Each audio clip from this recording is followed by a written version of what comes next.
Subscribe now and press the bell icon. Never miss an update. देखिए, time and tense में आज हम लोग 5वां दिन शुरू करेंगे और आज हम लोग शुरू करेंगे फ्यूचर टेंस का यूज कहाँ होगा।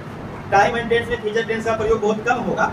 दो ही टेंस ऐसा आएगा, एक सिंपल फ्यूचर टेंस और एक फ्यूचर परफेक्ट टेंस। इसका यूज हम लोग टाइम एंड टेंस में करेंगे और उसमें भी जो सिंपल फ्यूचर टेंस है उसका 3 यूज होगा और फ्यूचर परफेक्ट टेंस का 1 यूज होगा। यानी मिला जुला करके फ्यूचर में 4 ही यूज ऐसा है जो आप टाइम एंड टेंस में कर सकते हैं। जरा ध्यान दीजिएगा, अगर हम लोग बढ़ते हैं सिंपल फ्यूचर टेंस का प्रयोग कहाँ पर करेंगे, तो सबसे पहला केस क्या है? सबसे पहला केस है कि भविष्य में किसी भी कार्य को अगर बताना हो, ध्यान दीजिएगा, भविष्य में किसी भी कार्य को बताना हो तो किसका यूज करेंगे? Simple future tense. अब सिंपल फ्यूचर टेंस का यूज करना है भविष्य के किसी कार्य को बताने में, किसका यूज कीजिएगा? तो आप लोग को यूज करना है विल या शैल और उसके साथ वर्ब का पहला रूप। यानी अगर भविष्य के किसी कार्य को बताना हो सिंपल फ्यूचर टेंस का यूज होगा और सिंपल फ्यूचर टेंस में लगेगा क्या? शैल या विल में से कोई एक वर्ब और उसके बाद प्रिंसिपल वर्ब का पहला रूप। जैसे देखिए, ही खाली स्थान हेल्प मी, हेल्प मतलब सहायता करना, वह मेरी सहायता करेगा, भविष्य का कार्य है और ही के साथ क्या लगेगा? विल। तो ही के साथ देखिए विल। अब सब इसको अगर विल लगा करके देखिएगा, ध्यान दीजिएगा, ही विल हेल्प मी, देखिए विल और वर्ब का पहला रूप, विल और वर्ब का पहला रूप, ये क्या बन गया? सिंपल फ्यूचर टेंस, भविष्य में कभी मदद करेगा। उसके बाद माई फादर खाली स्थान 70 नेक्स्ट ईयर, मेरे पिताजी अगले वर्ष 70 के होंगे। तो अगले वर्ष 70 के होंगे, इसका मतलब क्या हुआ? भविष्य का कार्य है तो उसमें क्या लगाएंगे? विल और PV1। अब देख लीजिए विल और PV1 कौन सा ऑप्शन होगा? बी ऑप्शन होगा। देखिए विल और बी, बी मतलब क्या होता है? होना। तो मेरे पिताजी अगले वर्ष 70 के होंगे, 70 के होंगे मतलब 70 वर्ष के होंगे। तो ये भविष्य के कार्य को बता रहा है। ये पहला उपयोग हो गया फ्यूचर इंडिफिनिट का, सिंपल फ्यूचर का। अब दूसरा यूज कहाँ कीजिएगा? दूसरा यूज बहुत ही आसान है, इसमें आपको हिंदी भी करने की आवश्यकता नहीं है। देखिए, अगर वाक्य में थिंक लगा हुआ हो, वाक्य में एक्सपेक्ट लगा हुआ हो, वाक्य में सपोज लगा हुआ हो, होप लगा हुआ हो, बिलीव लगा हुआ, इतना सारा क्रिया यानी कि वर्ब लगा हुआ रहे, या फिर श्योर लगा हुआ कोई क्लाउज हो, क्लाउज मतलब उपवाक्य, यानी जब श्योर लगा हुआ रहेगा तो एक वाक्य उसके आगे में और रहेगा, ठीक है, उसी को क्या बोलेंगे? उपवाक्य। अब अगर इतना सारा वर्ब में से कोई भी वर्ब दिखाई पड़ेगा तो इसका मतलब किसका यूज करना है? शैल या विल, PV1 यानी सिंपल फ्यूचर टेंस का। कर लीजिए, देखिए बी होप, देखिए होप आ गया, होप मतलब आशा है, होप मतलब आशा है, हम लोगों को आशा है। देखिए होप लगा हुआ है, अगर होप लगा हुआ है तो किसका प्रयोग करिएगा? Will shell PV1। देखिए ऑप्शन में बी नंबर है तो लगा दीजिए विल कम। अरे हम लोगों को आशा है कि वह कल आएगा, हम लोगों को आशा है कि वह कल आएगा। उसके बाद दूसरा एग्जांपल देखिए, आई थिंक सी खाली स्थान द एग्जामिनेशन दिस ईयर। अब देखो थिंक भी लगा हुआ रहेगा तो किसका उपयोग करना है? सिंपल फ्यूचर का। सिंपल फ्यूचर में शैल विल PV1, कौन है शैल विल PV1? C number. तो यहाँ लग जाएगा विल पास, है ना? I think she will pass the examination this year. तो थिंक लगा हुआ रहे, होप लगा हुआ रहे, एक्सपेक्ट, सपोज, बिलीव या श्योर लगा हुआ रहे, फटाक से क्या लगा दीजिएगा? Simple future tense. Simple future tense का एक यूज और है, पहले यहाँ तक लिख के उसको बताते हैं, नोट कीजिए। सिंपल फ्यूचर टेंस का तीसरा उपयोग देखिएगा, यदि भविष्य के 2 कार्यों का वर्णन करना हो, कितना? 2 कार्यों का, तो उसमें जो एक कार्य होगा उसमें शर्त लगा हुआ रहेगा, कंडीशन लगा हुआ रहेगा, और जिसमें कंडीशन लगा हुआ रहेगा वो बनेगा सिंपल प्रेजेंट टेंस में। किसमें बनेगा? सिंपल प्रेजेंट टेंस में। और लगाइएगा क्या प्रेजेंट टेंस में? तो वर्ब का पहला या 5वां। अब क्योंकि 2 कार्य है तो ये को तो जो बन गया है शर्त वाला क्लाउज वो बन गया सिंपल प्रेजेंट टेंस में, तो बाकी तो आपका एक मेन क्लाउज बचेगा, उसमें आपको यूज करना है सिंपल फ्यूचर टेंस का। Simple future tense means will या शैल प्लस वर्ब का पहला। और शर्त वाला क्लाउज कैसे पकड़िएगा, ध्यान रखिएगा। शर्त वाला क्लाउज देखिए, इफ से till, until, as soon as, as long as, when, before या इन केस से शुरू होगा। अगर इतना चीज से शुरू होता है तो वो वाला क्लाउज किसमें बनेगा? सिंपल प्रेजेंट टेंस में। और दूसरा का किसमें बनेगा? सिंपल फ्यूचर में। जैसे एग्जांपल देखिए, इफ सी कम्स, देखो क्या लगा हुआ छोटू? तो इफ वाला क्लाउज किसमें बनता है? प्रेजेंट इंडेफिनिट में। क्या लगता है? 5वां या पहले, देखिए सी के साथ 5वां रूप, तो इफ वाला बन गया प्रेजेंट में। तो जो मेन क्लाउज है वो किसमें बनेगा? सिंपल फ्यूचर में। अब सिंपल फ्यूचर में क्या लगेगा? शैल विल PV1। देख लीजिए चारों ऑप्शन में शैल विल PV1 कौन है? ए नंबर साइड भी है और बिल भी है, दोनों है। आई के साथ साइड, तो ऑप्शन ए हो जाएगा सही। और साइड लगाने के बाद PV1 हो ही जाता है। उसके बाद दूसरा ऑप्शन देखिएगा, I side note go out if it, ध्यान दीजिएगा उल्टा सेंटेंस दे दिया है। इफ वाला किस में बनता है? इफ वाला प्रेजेंट में, PV1 या PV5 देख लीजिए ऑप्शन में।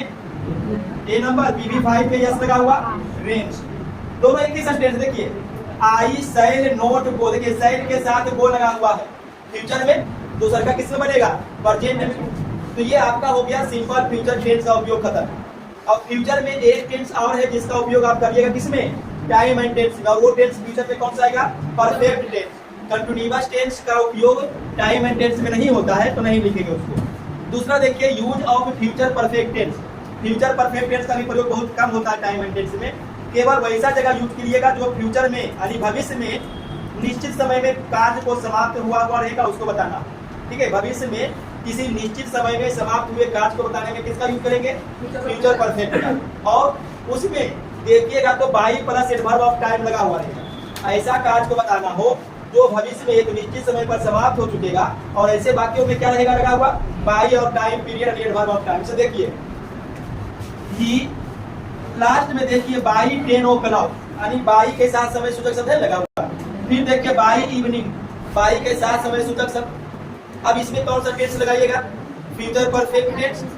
फ्यूचर परफेक्ट टेंस में आपको लगाना है विल या shall plus have plus PV। फिर से समझिए, बाई प्लस टाइम पीरियड है लगा हुआ, तो कौन सा टेंस यूज कीजिएगा? Future perfect tense. क्या लगाइएगा फ्यूचर परफेक्ट में? शैल या will plus have plus PV। By plus time period है। अब ऑप्शन ढूंढिए, कम्स पांचवा रूप नहीं लगेगा, केव दूसरा रूप नहीं लगेगा, will have come, will have PV3 ये लगेगा। ऑप्शन सी हो जाएगा सही। अब देखिएगा he will have come here by 10 o'clock, वह 10 बजे तक यहाँ आएगा। इसका मतलब है कि 10 बजे तक वो काम समाप्त कर देगा, तो भविष्य में निश्चित समय में काम समाप्त। दूसरा देखिए यू खाली स्थान दिस वर्क बाई इवनिंग। फिर देखिए बाई के साथ समय सूचक शब्द क्या लगाइएगा? शैल विल हैव PV3 ढूंढिए।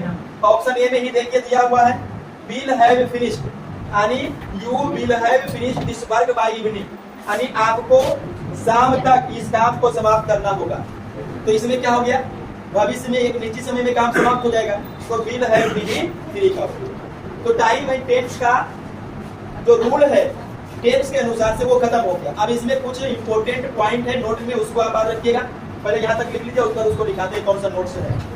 टाइम एंड टेंस का कुछ इंपॉर्टेंट रूल और याद रख लीजिएगा। पहला रूल क्या है कि यदि प्रिंसिपल क्लाउज पास्ट टेंस में होगा तो सबऑर्डिनेट क्लाउज भी पास्ट टेंस में ही होगा। ठीक है, पहला नियम याद रखिएगा, यदि प्रिंसिपल क्लाउज पास्ट टेंस में होगा तो सबऑर्डिनेट क्लाउज भी किसमें होगा? पास्ट टेंस में ही होगा। यानी देखिए वेन सी ही है, वेन ही खाली स्थान वाज रीडिंग द नोवेल। अब देखिए वाज रीडिंग ये किसमें आया है? पास्ट टेंस में। पास्ट टेंस का कंटीन्यूअस है, इसका मतलब है कि इसमें भी किसका यूज होगा? पास्ट टेंस का। अब देखिए ऑप्शन में पास्ट टेंस कौन है? चारों ऑप्शन देखिए अराइव का है। अराइव में पांचवा रूप प्रेजेंट टेंस हो गया। अराइव में दूसरा रूप पास्ट इंडेफिनिट टेंस। अराइविंग, अब ये तो ऑप्शन ही गलत है, अराइविंग के साथ कुछ ना कुछ चीज आ रहा है, बाद में कुछ ना कुछ होना चाहिए, तभी इसको हटाइए। विल अराइव फ्यूचर है, लगाना किसको है? पास्ट के साथ पास्ट को ही लगाना है, तो कौन सा लगेगा? PV2 अराइव लगेगा। उसी प्रकार से यहाँ देखिए वेन सी खाली स्थान her speech be late the hall. ध्यान दीजिए, लेट जो है लीव पहला रूप जो होता है छोड़ना, उसका दूसरा रूप, और दूसरा रूप का मतलब हो गया पास्ट इंडेफिनिट। तो जब ये पास्ट इंडेफिनिट है तो इधर भी आपको पास्ट ही देना है। अब पास्ट का कोई भी फॉर्म ढूंढिए, देखिए पास्ट का फॉर्म फिनिश्ड, तो इसका भी ऑप्शन क्या होगा? PV। बता दीजिएगा, एक वो पास्ट रहेगा, दूसरा भी पास्ट में ही बनाना। उसके बाद दूसरा नोट देखिए, अगर प्रिंसिपल क्लाउज प्रेजेंट या फ्यूचर में हो, ध्यान दीजिएगा, इसमें दिया हुआ था कि प्रिंसिपल क्लाउज पास्ट में हो तो जो दूसरा क्लाउज आएगा सबऑर्डिनेट क्लाउज आएगा वो भी पास्ट में आएगा। लेकिन यहाँ उल्टा है, यहाँ है कि प्रिंसिपल क्लाउज पास्ट में नहीं होगा, प्रेजेंट में या फ्यूचर में होगा। तो जो आने वाले क्लाउज होंगे सबऑर्डिनेट क्लाउज होंगे, उसमें आप किसी भी टेंस का यूज कर सकते हैं। इसमें आप नहीं, अगर प्रिंसिपल क्लाउज प्रेजेंट या फ्यूचर में हो तो पीछे का जो सबऑर्डिनेट क्लाउज रहेगा उसमें आप किसी भी टेंस का यूज कर सकते हैं। जैसे देखिए आई नौ मैंने जानना, और ये वर्ब का क्या है पहला रूप। इसका मतलब है कि ये आ गया प्रेजेंट में। अब अगर ये प्रिंसिपल क्लाउज प्रेजेंट में है तो यहाँ पर दैट होगा, तो पीछे का ये जो क्लाउज है आप इसको किसी भी टेंस में बना सकते हैं। जैसे देखिए ही के साथ रीड्स वर्ब का पांचवा रूप प्रेजेंट इंडेफिनिट, ये भी सही है। इज रीडिंग प्रेजेंट कंटीन्यूअस, ये भी सही है। Has been reading present perfect continuous, ये भी सही है। और भी लिखिएगा हैड रीड, ये भी सही है। हैड के साथ तीसरा, ये भी सही है। तो अगर प्रिंसिपल क्लाउज प्रेजेंट में या फ्यूचर में हो तो पीछे किसी भी टेंस का यूज आप कर सकते हैं। जो पिछला इतना सारा रूल आपको बताया गया है उसके हिसाब से। और देखिए रूल नंबर 3, यदि वाक्य में फाउंड ऑफ लगा हो, आउट ऑफ लगा हो, एरियस ऑफ लगा हो, डोंट माइंड लगा हो, इतना सारा लगा रहने पर आपको किसका प्रयोग करना है? वर्ब का चौथा रूप यानी PP1 के साथ IN। जैसे एग्जांपल देखिए आई डोंट माइंड हिज खाली स्थान लेट, चारों ऑप्शन देखिए कम का ही है। कम का पांचवा रूप, कम का पहला रूप, कम का चौथा रूप और बीन के साथ पहला रूप। अब देखिए क्या लगा हुआ है डोंट माइंड लगा रहने पर किसका यूज होगा? वर्ब का चौथा। अब देखिए चारों में चौथा कौन है? सी नंबर, कमी हो गया। उसी प्रकार से आई एम फाउंड ऑफ खाली स्थान क्रिकेट, चारों ऑप्शन देखिए चौथा रूप पले का तीसरा रूप, बीन के साथ पहला रूप और फिर पहला रूप। लेकिन यहाँ देखिएगा फाउंड ऑफ लगे रहने पर PP1 के साथ IN। कौन है PP1 के साथ IN? प्लेइंग। तो यहाँ पर क्या हो जाएगा?